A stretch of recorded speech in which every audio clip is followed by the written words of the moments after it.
So for today's lesson, we're finding the sum and interior angles. That doesn't sound right, sum and interior. So for today's lesson, we're finding the sum of interior angles of regular polygons and individual angles of regular polygons. This is for sophomore geometry, and we're using the formula n minus 2 times 180 to calculate the sum of the interior angles of a convex polygon. So if you look at number 1, we're finding the sum of the interior angles of a convex pentagon. So pentagon, of course, has 5 sides. So using n minus 2 times 180, we see that the n in the formula becomes 5. So minus 2 times 180 gives you 3 times 180, or 540 degrees total for the polygon. That's for a convex pentagon. So for whatever number of sides you have, plug that in for n in the formula and calculate the appropriate degrees. So number 2, you're going to find the sum of the interior angles of a convex octagon. Remember, octagon is an 8-sided polygon, like the stop sign.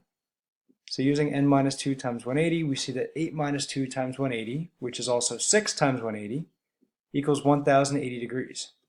And that's the total sum of the interior angles of a convex octagon. So for number 3, you're going to find the sum of the interior angles of a regular decagon. So now we did octagon, pentagon, so here's decagon, which is 10 sides. So by plugging in 10 for n minus 2 times 180, you see that 10 minus 2 is actually 8 times 180, which is 1440, and that is degrees. Number 4, so this switches up a little bit. You're going to find the measure of one interior angle of a regular hexagon. Not the sum this time, you're working on one interior angle. And it has to be a regular hexagon or we cannot solve the problem. So using that same n minus 2 times 180 formula, we see that 6 minus 2 times 180, or 4 times 180, is 720 degrees. But now for this type of problem, you must divide by the number of equal angles, which is 6. So if you do 720 divided by 6, you get 120 degrees.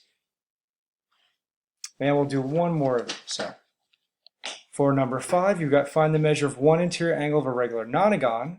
Remember, nonagon has 9 sides. So doing that, we have n minus 2 times 180. Plugging that in, we have 9 minus 2 times 180, which simplifies to 7 times 180. Gives you 1,260 degrees total, but you also divide that by 9 angles. When you divide by 9, you get 140 degrees for each interior angle of a regular nonagon. So by using this tutorial, you should be able to calculate the sum of the interior angles and each individual interior angle, and look for an assignment coming up, a CUDA worksheet, which you'll have to download and solve and then submit answers the following day. Right, thanks.